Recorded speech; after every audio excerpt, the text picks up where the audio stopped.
সাজেক বাংলাদেশের দর্শনার্থীদের পছন্দের প্রথম সারির একটি স্থান। সাজেককে মেঘের রাজ্য নামেও ডাকা হয়। চারদিকে মেঘ আর সবুজ পাহাড়ে হারিয়ে যেতে মন চাইবে যে কারো। তো চলুন দেরি না করে শুরু করা যাক আজকের ভ্রমণ গল্প। শুরুটা আমরা করেছি নরসিংদী জেলার মনহরদী উপজেলা থেকে। প্রথমেই আমাদের ঢাকা চট্টগ্রাম হাইওয়েতে উঠতে হবে। সেজন্য ঢাকা সিলেট হাইওয়ে ধরে নারায়ণগঞ্জের কাশপুর চলে যেতে হবে। সেখান থেকে এক রুটে ফেনী জেলার বারৈয়ারহাটে চলে যাব। আর যেহেতু রাত, তাই সাবধানেই বাইক রাইড করব। তাছাড়া সকালের আগে পাহাড়ি রাস্তায়ও ঢুকতে পারবো না, তাই খানিকটা সময় নিয়েই ধীরে সুস্থে বাইক রাইড করছি এবং মাঝে মধ্যে হালকা শীতে চায়ের বিরতি ভালোই লাগছে।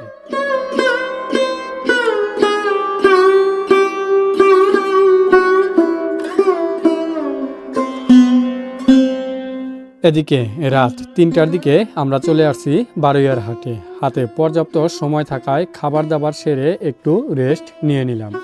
আর এখান থেকেই সবুজ পাহাড়ের বুকে এঁকে বেঁকে চলা রাস্তার সৌন্দর্য আমরা দেখতে পাবো।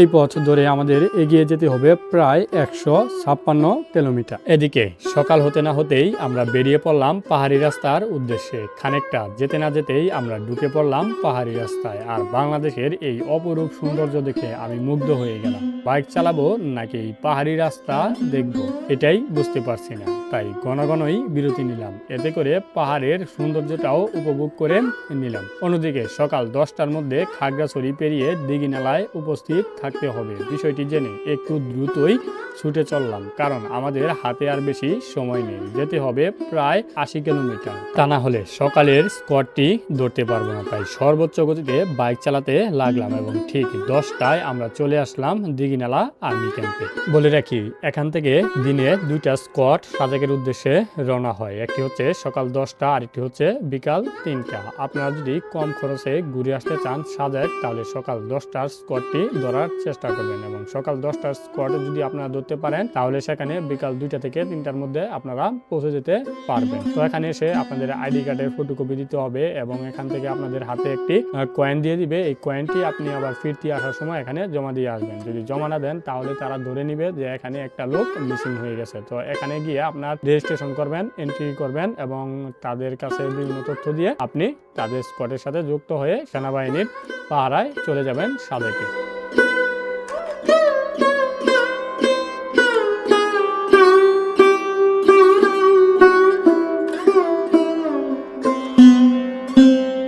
দিঘিনালা থেকে আমাদেরকে 2 গাড়ি সেনাবাহিনী পাহারা দিয়ে সাজেকে নিয়ে যাবে, যাতে করে পাহাড়ি জঙ্গিরা আক্রমণ চালাতে না পারে। আর দিঘিনালা থেকে সাজেকে যেতে আমাদের পাড়ি দিতে হবে প্রায় 50 কিলোমিটার পথ। সামনে ও পিছনে সেনাবাহিনীর গাড়ি রেখে আমরা চলছি পাহাড়ি উঁচু নিচু আঁকাবাঁকা রাস্তায়। প্রকৃতির এই অপরূপ সৌন্দর্য মন কাড়বে যে কারো।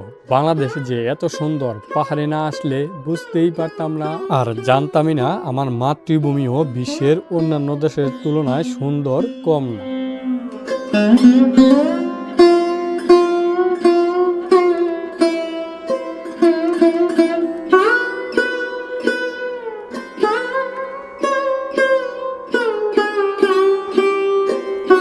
যাই হোক, কথা বলতে বলতে আমরা চলে আসলাম সাজেকের মূল পাহাড়ের নিচে। আর এই পাহাড়ের উচ্চতা সমুদ্রপৃষ্ঠ থেকে প্রায় 1720 ফুট। আর এই রাস্তাই হচ্ছে সাজেকের সবচেয়ে ডেঞ্জারাস রাস্তা। এখান থেকে সোজা উপরের দিকে উঠতে হবে আমাদের। এখানে উঠতে গিয়ে অনেক বাইকারই তাদের বাইকের নিয়ন্ত্রণ হারিয়ে ফেলে, তাই সাবধানে বাইক রাইড করতে হবে এবং কোনো অবস্থাতেই বাইকের ক্লাচ চাপা যাবে না। এতে করে গাড়ি পিছনের দিকে দৌড় দিয়ে যে কোনো দুর্ঘটনা ঘটতে পারে।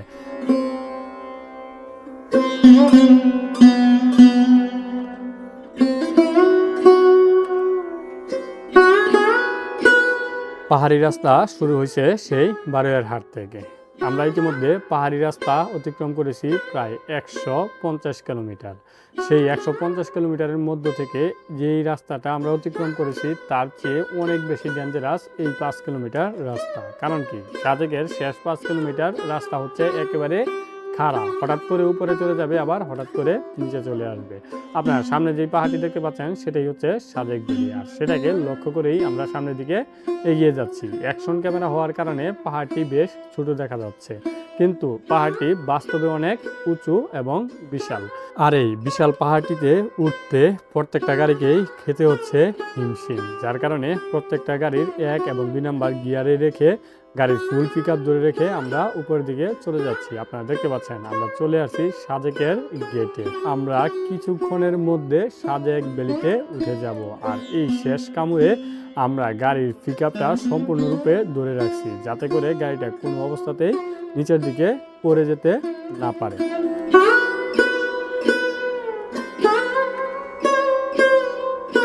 যাই হোক, আমরা এই প্রতিকূল অবস্থার সাথে যুদ্ধ করে অবশেষে সাজেকের চূড়ায় উঠতে সক্ষম হয়েছি। কিন্তু এখন আমরা মেঘের রাজ্যে থাকলেও মেঘের কোনো দেখা পাবো না, সেজন্য আমাদের অপেক্ষা করতে হবে পরের দিন সকাল পর্যন্ত। যেহেতু সাজেকের প্রথম, তাই আমরা জানি না কোন দিক থেকে ভিউটা বেস্ট পাওয়া যাবে, তাই আমরা একটু ঘোরাঘুরি করে হোটেল নেওয়ার চেষ্টা করব। যে দিক থেকে মোটামুটি ভালো ভিউ দেখা যাবে সেই দিকেই আমরা হোটেল নেওয়ার চেষ্টা করব। একটু রেস্ট নিলাম, যেহেতু গতকাল রাত থেকে আজকের দুপুর পর্যন্ত বাইক রাইড করেছি, তাই বিকেলে খাওয়া দাওয়া শেষ করে শুয়ে পড়লাম। এতে করে শরীরের ক্লান্তি যেমন কেটে যাবে, তেমনি সকালের মেঘটাও একেবারে ভোরে উঠে দেখতে পারবো। দেখতে পাচ্ছেন চারদিকে শুধু মেঘ আর মেঘ, পাহাড়ের অবশিষ্ট কিছু দেখা যাচ্ছে না। যেই কথা সেই কাজ। সকালে ভোরে সবার আগে ঘুম থেকে উঠে দেখলাম সমগ্র সাজেক নগরীটাই যেন মেঘে ভাসিয়ে নিয়ে যাচ্ছে, সাথে আমাকেও। নিমিষেই সব অন্ধকার হয়ে গেল, কারণ আমি যে মেঘের ভিতরেই ঢুকে গেলাম। কি অনুভূতি! যত বলবো ততই যেন কম হবে। যেদিকে তাকাই সেদিকেই দেখি মেঘ ঘিরে ফেলেছে আমাকে। আমরা এখন মূলত একেবারে হাজ, যেটাকে বলে হাজের ভিতরে আছি। আমরা হাজের ভিতরে থাকার কারণে বোঝা যাচ্ছে না যে দূরে যেরকম দেখা যাচ্ছে সেখান থেকে কিন্তু আমাদের এখানেও ঠিক একই রকম দেখা যাচ্ছে, এবং আমরা মোটামুটি ভালো ফিল নিচ্ছি যে চোখের সামনে ঝাপসা এবং আমাদের সামনে দিয়ে চলে যাচ্ছে মেঘ। তো এগুলো আসলে এখানে অনুভব হচ্ছে, কিন্তু ক্যামেরাতে কতটুকু দেখা যাচ্ছে এটা বলতে পারছি না। দেখেন উপরে কুয়াশা কাছাকাছি, এই জন্য বোঝা যাচ্ছে। দেখেন অবস্থাটা, এই যে রাস্তার উপরে মেঘ দৌড়াদৌড়ি করছে। আসলে কাছে গেলে দেখা যায় না, আবার ওই জায়গায় গেলে এই জায়গায় মেঘ দেখা যায়। তো আমরা সাজেক ছেড়ে দিয়েছি, এখন আমরা রওনা দিচ্ছি বাড়ির উদ্দেশ্যে। তো দেখতে পাচ্ছেন আমরা সাজেকের সেই চূড়া থেকে নেমে যাচ্ছি আস্তে আস্তে। তো সামনের যেই পাহাড়গুলো দেখতে পাচ্ছেন সেই পাহাড়গুলো অতিক্রম করেই কিন্তু আমরা বাসার উদ্দেশ্যে যাব। তো দেখতে পাচ্ছেন রাস্তাগুলো কত ঢালু। মেঘের সাথে সকালটা কাটিয়ে আবার সাজেক থেকে ফেরার সকাল 10টার স্কট ধরলাম বাড়ির উদ্দেশ্যে। সাজেকে ওঠার মুহূর্তটা যতটা সুন্দর, ঠিক ততটাই ভয়ঙ্কর সাজেক থেকে নামার দৃশ্যটা। মাঝে মধ্যে মনে হয় পেছনের চাকাটায় এই বুঝি আমার উপর দিয়ে ঘুরে পড়ে যাচ্ছে।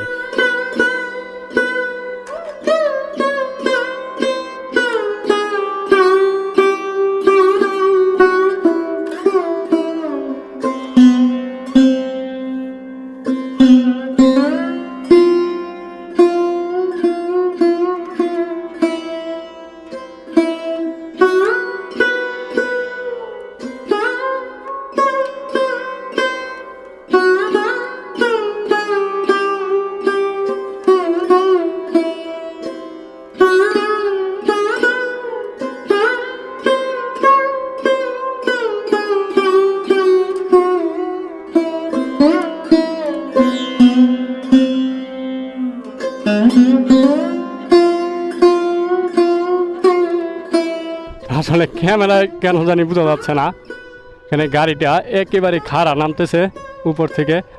আর ওই সেই রাস্তা, আমরা ওই দিক দিয়ে যাব। সাজেক থেকে নামার সময় গাড়ির ব্রেকের উপর কী পরিমাণ চাপ যে পড়েছে সেটা একজন বাইকারই বলতে পারবে। সেই জায়গা থেকে কিন্তু এখানে সকল বাইক 5 কিলো নেমে এখানে সম্মিলিতভাবে জিরাচ্ছে। আর এই জিরানোর সময় গাড়ির ব্রেক ডিস্কে পানি দেওয়া হচ্ছে, একেবারে ঠান্ডা পানি, যাতে করে ব্রেক গরম হয়ে সেটা গলে না যায়। সেজন্য এখানে প্রত্যেকটা বাইকার দেখেন যে ঠান্ডা পানি, একেবারে ফ্রিজের পানি কিনে এখানে এসে সেটা কিন্তু মোটরসাইকেলে দিচ্ছে। যাই হোক, সন্ধ্যা নামার আগেই আমাদের পাহাড়ি রাস্তা শেষ করতে হবে, তা না হলে যে কোনো সমস্যায় পড়তে পারি। সেটা মাথায় রেখে মোটরসাইকেল টান দেই এবং বিকাল 4টার দিকে আমরা বারুইয়ারহাটে পৌঁছে যাই।